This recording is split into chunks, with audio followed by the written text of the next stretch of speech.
Comment Gargantua mangea 6 pèlerins en salade, chapitre 38.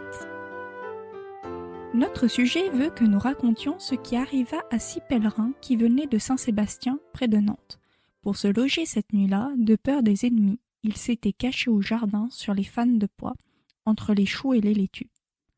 Gargantua, qui se sentait quelque peu l'estomac creux, demanda si l'on pourrait trouver des laitues pour faire une salade.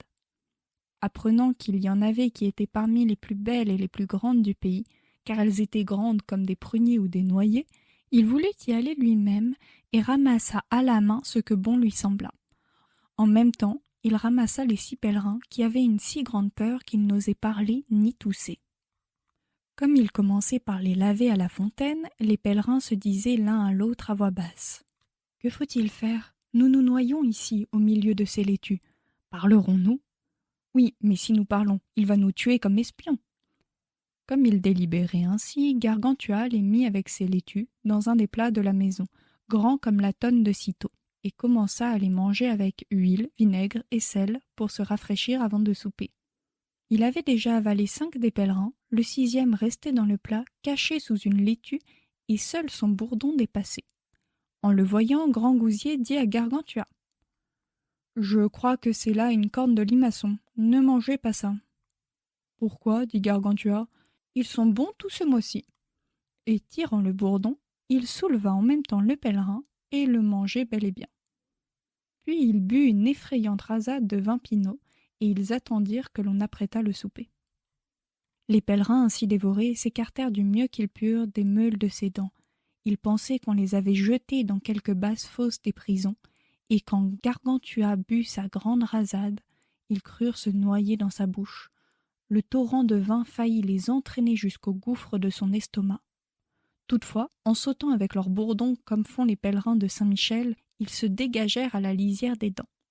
Mais par malheur, l'un d'eux, tâtant le terrain avec son bourdon pour savoir s'ils étaient en sécurité, frappa rudement dans le creux d'une dent gâtée et heurta le nerf de la mâchoire, ce qui causa une très vive douleur à Gargantua, qui commença à crier sous l'effet de la rage qu'il endurait. Donc, pour soulager son mal, il fit apporter son cure-dent, et, sortant vers le noyer grolier, il vous dénicha messieurs les pèlerins, car il en extirpait un par les jambes, un autre par les épaules, un autre par la besace, un autre par la bourse, un autre par l'écharpe. Quant au pauvre hère qu'il avait frappé de son bourdon, il l'accrocha par la braguette. Toutefois, ce fut une chance pour lui, car il lui perça une enflure chancreuse qui le martyrisait depuis qu'ils avaient dépassé Ancenis. C'est ainsi que les pèlerins dénichés s'enfuirent à travers les vignes au grand trot et que s'apaisa la douleur. Au même moment, Gargantua fut appelé par Eudémon pour le souper, car tout était prêt. « Je m'en vais donc, dit-il, pisser mon malheur. » Alors il pissa si copieusement que l'urine coupa la route aux pèlerins, qui furent obligés de franchir la grande rigole. De là, passant par l'orée du petit bois, ils tombèrent tous, à l'exception de Fournier, dans une fosse qu'on avait creusée en plein milieu du chemin pour prendre les loups à la chausse-trappe. Grâce à l'ingéniosité du dit Fournier, qui rompit les liens et les cordages, ils purent s'en échapper.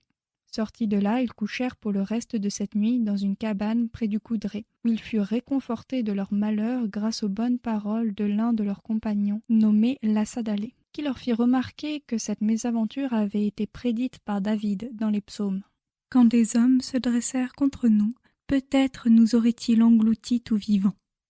C'est quand nous fûmes mangés en salade à la croque au sel. Quand leur colère s'enflamma contre nous, alors les eaux nous auraient submergés. C'est quand ils but la grande rasade. Notre âme a passé le torrent. C'est quand nous avons franchi la grande rigole. Peut-être notre âme eût-elle franchi le flot irrésistible. C'est celui de son urine dont il nous coupa le chemin. Béni soit l'Éternel qui ne nous a pas livrés en proie à leur croc. Notre âme s'est échappée comme l'oiseau du filet des oiseleurs. C'est quand nous sommes tombés dans le piège. Le filet a été rompu par Fournier, et nous avons été libérés, notre secours et etc.